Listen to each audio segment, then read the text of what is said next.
Assalamualaikum warahmatullahi wabarakatuh. Selamat pagi, siang, sore, malam, rekan-rekan BK semua. Pada pagi hari ini, atau pada kesempatan kali ini, saya akan mempresentasikan atau memberikan tutorial cara bagaimana kita melakukan kategorisasi terhadap hasil asesmen yang sudah kita lakukan. Terutama kalau dalam konteks kita di BK berarti kepada santri ya, atau kepada siswa. Nah, ada beberapa hal yang perlu kita pahami terlebih dahulu, Bapak dan Ibu sekalian, sebelum kita melakukan kategorisasi untuk skor atau nilainya. Yang pertama adalah kita perlu memahami dulu nih bahwasannya semua intervensi yang kita lakukan atau penanganan yang kita lakukan idealnya atau optimalnya tentu saja berdasarkan hasil asesmen yang sudah kita lakukan, baik itu berupa observasi maupun asesmen-asesmen yang lainnya, termasuk dalam hal ini adalah asesmen menggunakan skala atau menggunakan alat ukur yang lain. Nah, kemudian beberapa hal yang perlu dipahami selanjutnya adalah langkah-langkahnya. Yang pertama dan yang paling utama tentu saja bagaimana kita perlu memilih alat ukur yang baik dan juga yang reliable, atau dalam bahasa statistik aja yang valid dan juga yang reliable, seperti itu ya.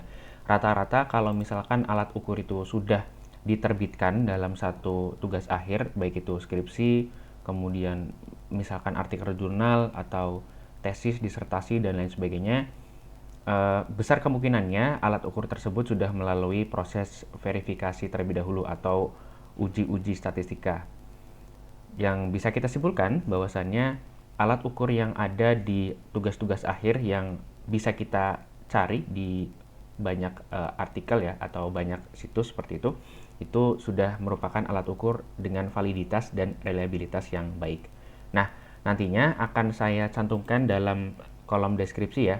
Ini ada sebuah folder yang nanti bisa Bapak Ibu gunakan untuk bisa mendownload aplikasi atau Excel dari Katek ini ya, untuk program pembuatan atau pembantu kategorisasi, dan juga beberapa jurnal yang bisa Bapak Ibu acu dalam pembuatan skala atau pembuatan kuesioner yang nanti akan kita sebar ke para santri untuk mengasesmen sesuai dengan kebutuhan mereka. Oke, itu sebagai step pertama. Kemudian kita akan masuk ke contohnya. Jadi ini ada 3 alat ukur yang sudah saya siapkan di sini, sudah ada di folder. Nanti saya cantumkan linknya di deskripsi. Masing-masing alat ukur ini tentu saja memiliki skor validitas dan reliabilitas yang juga telah baik ya, karena kembali lagi ini sudah dipublikasikan dalam tugas akhir karya ilmiah seperti itu, sehingga besar kemungkinannya bahwasannya si alat ukur ini sudah melalui proses verifikasi atau uji statistika yang cukup banyak juga, sehingga bisa disimpulkan alat ukurnya punya validitas dan reliabilitas yang memadai seperti itu. Oke, kita masuk ke contoh yang pertama. Ini ada alat ukur atau skripsi dengan judul korelasi antara grit dan adaptabilitas karir pada mahasiswa. Berarti ada 2 variabel yang bisa kita ambil di sini untuk kita jadikan alat ukurnya. Yang pertama adalah alat ukur dengan variabel grit, dan kedua alat ukur yang mengukur variabel adaptabilitas karir. Kemudian coba kita lihat di halaman, scroll ke bawah aja sambil kita bisa menemukan alat ukurnya. Biasanya di lampiran kalau untuk alat ukurnya.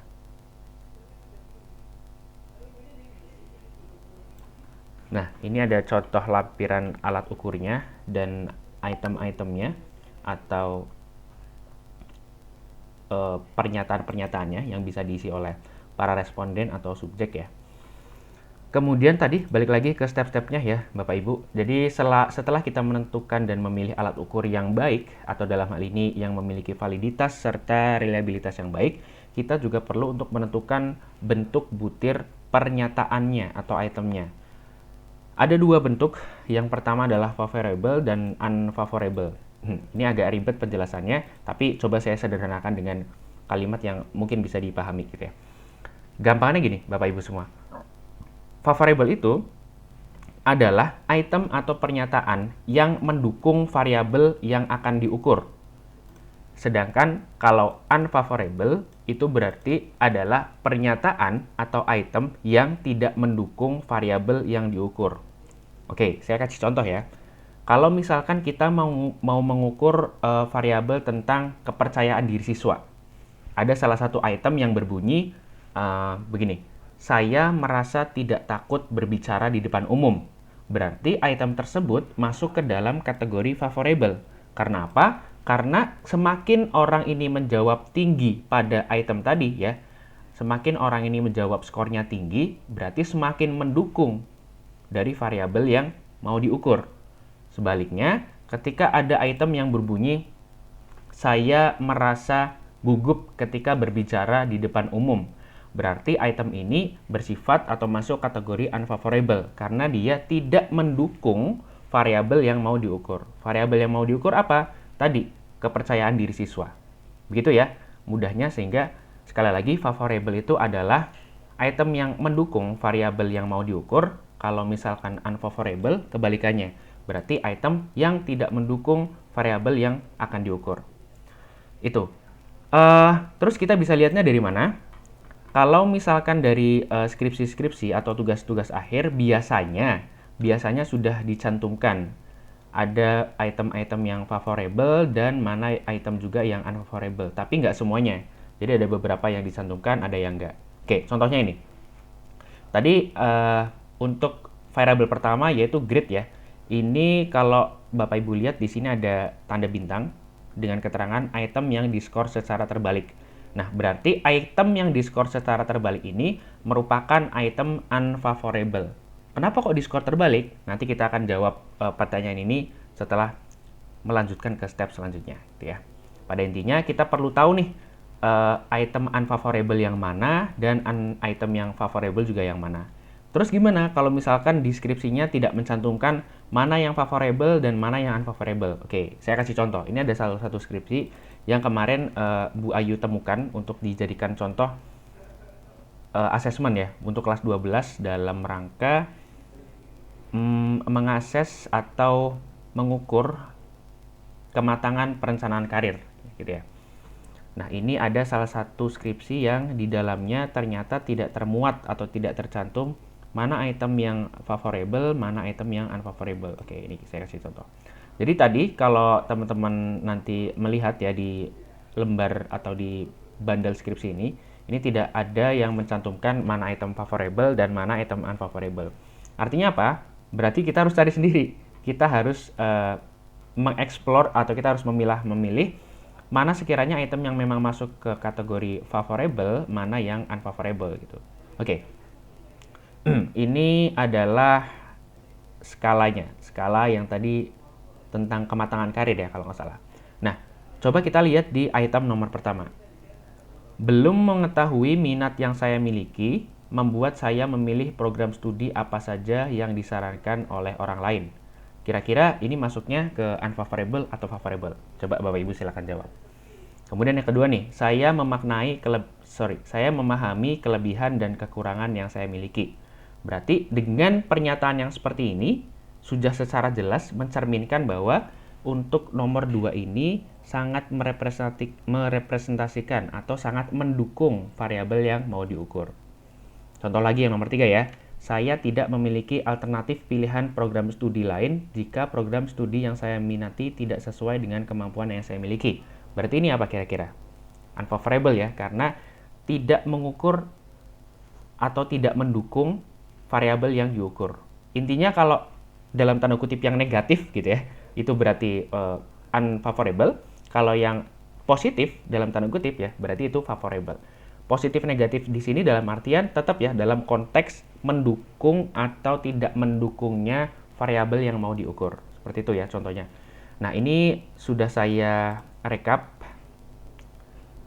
Jadi semisal kita sudah menentukan mana yang unfavorable dan favorable, kemudian kita melakukan pengambilan data. Jadi skalanya kita sebar ke santri-santri yang memang menjadi target dari responden kita gitu ya. Sebenarnya kalau mau membicarakan tentang efektivitas, paling enak sih lewat Google Form ya. Jadi kita nanti bikin Google Formnya, kemudian nanti santri-santrinya misalkan nih pas lagi pelajaran TIK di Labcom nanti numpang lah sebentar, barangkali 5-10 menit untuk ngisi skala, itu jauh lebih efektif.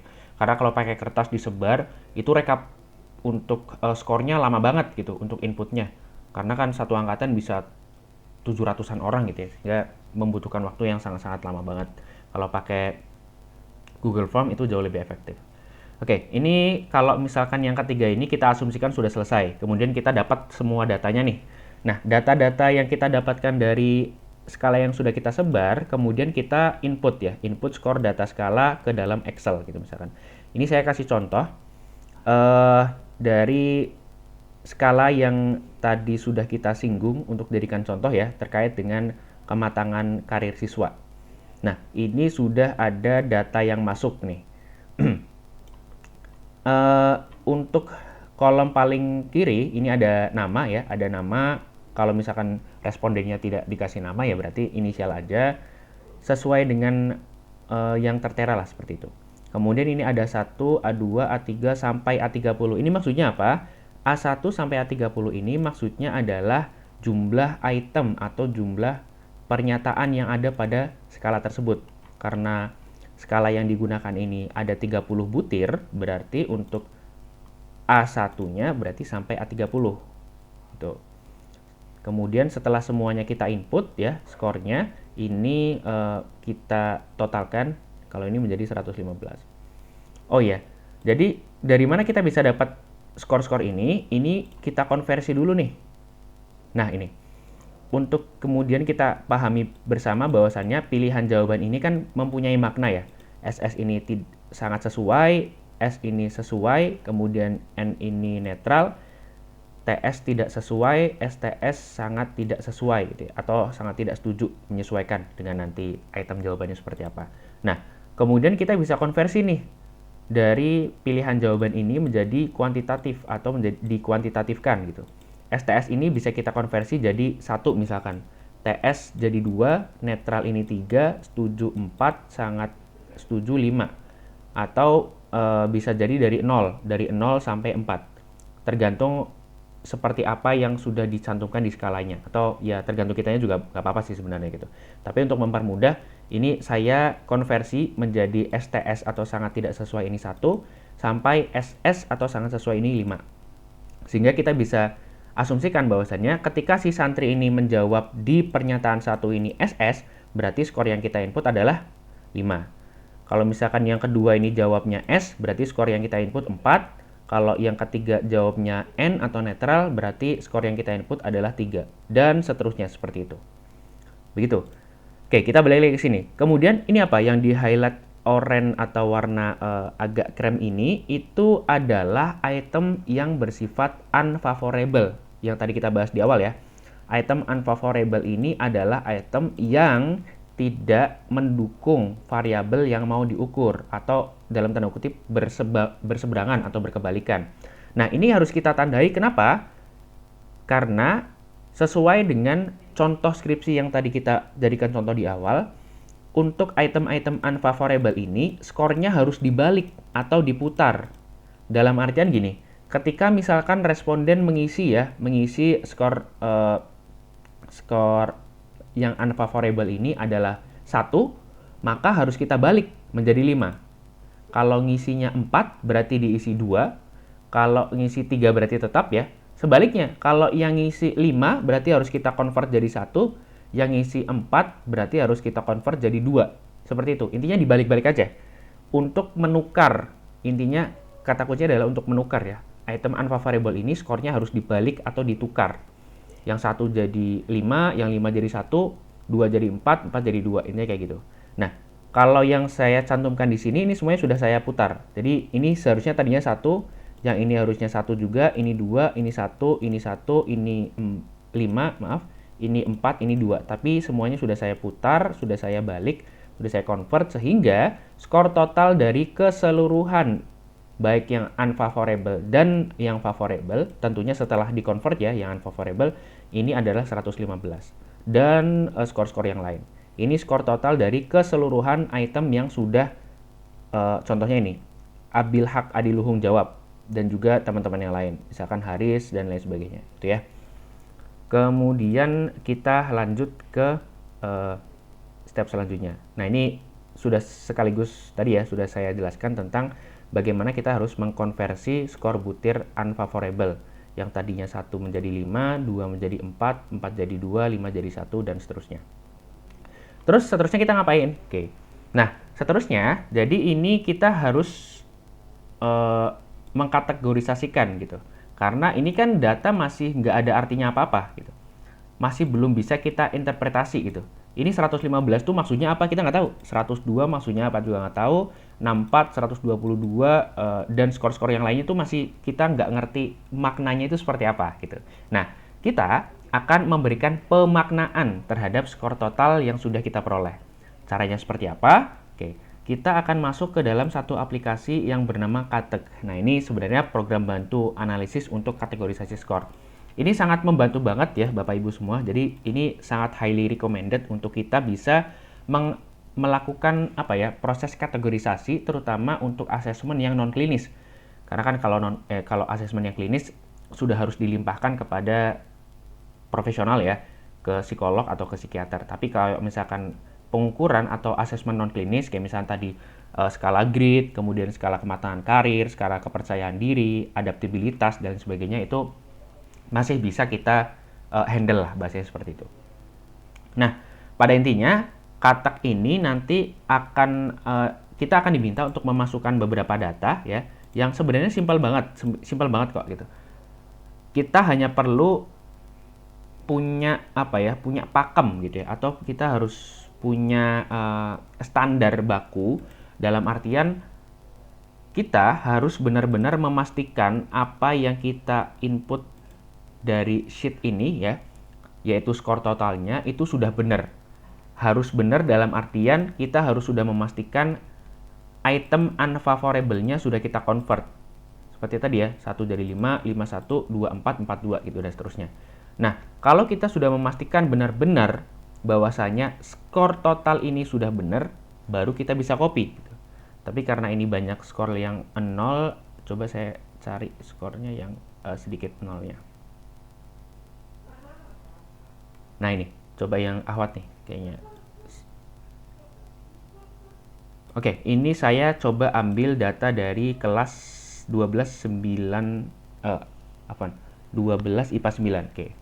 Nah, dari awal, dari absen pertama ya, dari Adelia sampai ke Zulfah, ada 28 data, tapi ada data yang kosong karena ada yang belum mengisi, Aisyah Budiman. Oke. Kita kopikan ya. Kebablasan.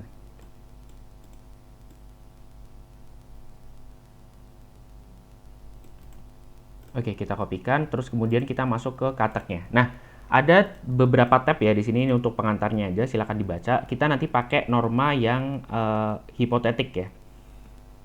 Nah, di sini belum ada contohnya nanti. Nah, untuk data ini silakan kita bisa paste data.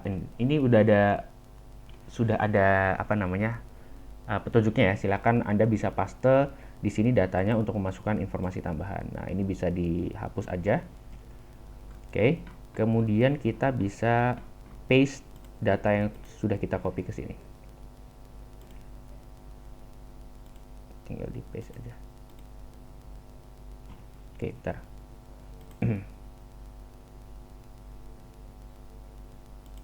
Nah, oke. Ini ya, kita bisa paste datanya sesuai dengan apa yang sudah kita copy dari hasil sheet yang tadi, yaitu skor totalnya seperti apa. Oke, kemudian selanjutnya setelah kita paste data tadi ya, ini ada berapa tadi ya? 28 kalau nggak salah. Oke, ada 28 siswi nih yang mau kita cari tahu.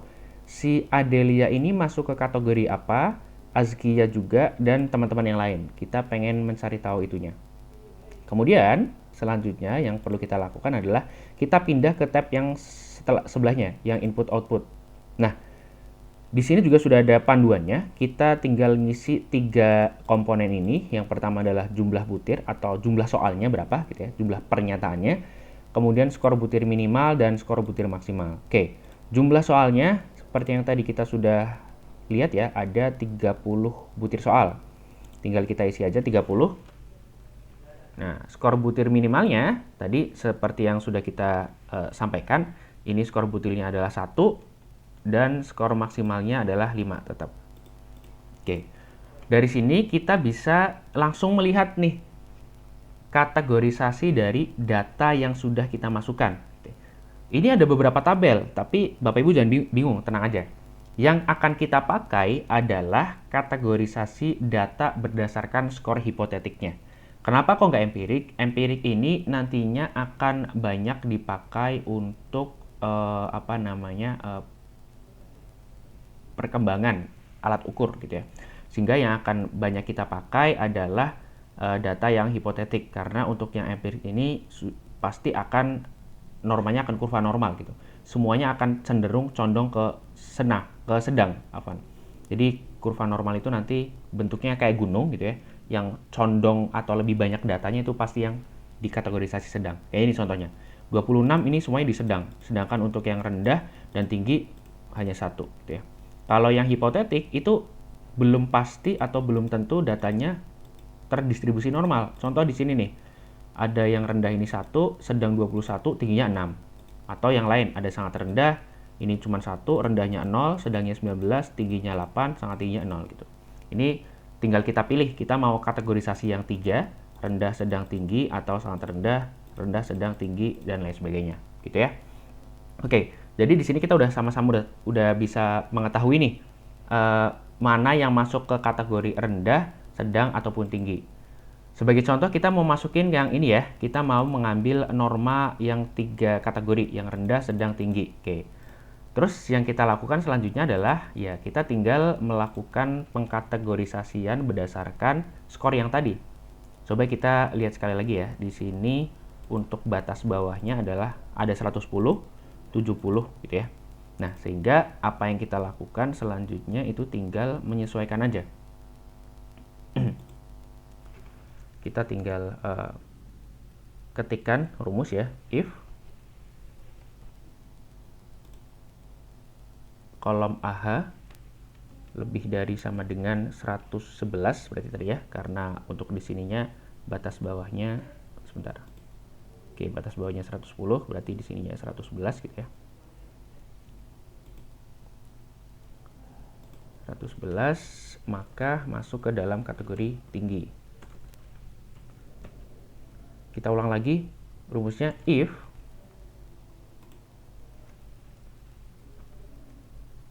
lebih tinggi besar sama dengan 70 maka masuk ke kategori sedang, dan kalau tidak masuk ke keduanya berarti dia false-nya atau masuk ke dalam kategori rendah. Ini lupa saya kasih kurungnya 2. Oke, berarti untuk dalam hal ini Adelia, ini saya lihat aja. Oke. Adelia masuk ke dalam kategori sedang dan kita bisa tarik ke bawah. Oke, ini ya. Ini sedang, tinggi, sedang, dan seterusnya. Sesuai nggak nih? Kita sesuaikan sama ini nih, 99 masuknya ke mana? Masuknya ke sedang ya. Yang di atas 110 semuanya masuk ke tinggi. Berarti sudah tepat ya. 118 masuk ke tinggi, 99 masuk sedang, 118, dan lain sebagainya. Begitu kira-kira Bapak Ibu. Jadi untuk penjelasan yang sebenarnya cukup simple ya, kalau kita bisa mengikuti step-stepnya secara benar, secara runtut. Untuk aplikasi kateknya dan juga beberapa dokumen yang bisa diakses terkait contoh skripsi atau alat ukur yang ada nanti akan saya cantumkan di link description. Itu aja Bapak Ibu semua, semoga bermanfaat ya bagi pengembangan BK di Husnul Khotimah, terutama BK Aliyah ya, untuk bisa memaksimalkan fungsi asesmen terlebih dahulu ya sebelum kita bisa melakukan intervensi. Intinya kalau asesmennya udah tepat, udah sesuai nih ya, udah tepat sasaran gitu ya, nanti intervensi yang akan kita lakukan pun juga akan lebih mudah dan lebih optimal. Kalau untuk ranah intervensi ini saya yakin Bapak dan Ibu semua sudah sangat-sangat pakar lah ya, sudah bisa menyesuaikan nih dengan kondisi santrinya seperti apa. Yang jelas kita sudah bisa membenahi terlebih dahulu proses asesmen atau pengukuran variabel yang pengen kita ukur. Gitu Bapak Ibu semuanya, sekali lagi terima kasih sudah menyimak. Nanti jika ada pertanyaan, feel free untuk kontak saya di WhatsApp ya, untuk pertanyaan-pertanyaan terkait dengan apa yang saya jelaskan, takutnya terlalu cepat atau bahkan terlalu bertele-tele gitu ya. Terima kasih sekali lagi Bapak Ibu semua, saya pamit undur diri. Sekian, wassalamualaikum warahmatullahi wabarakatuh.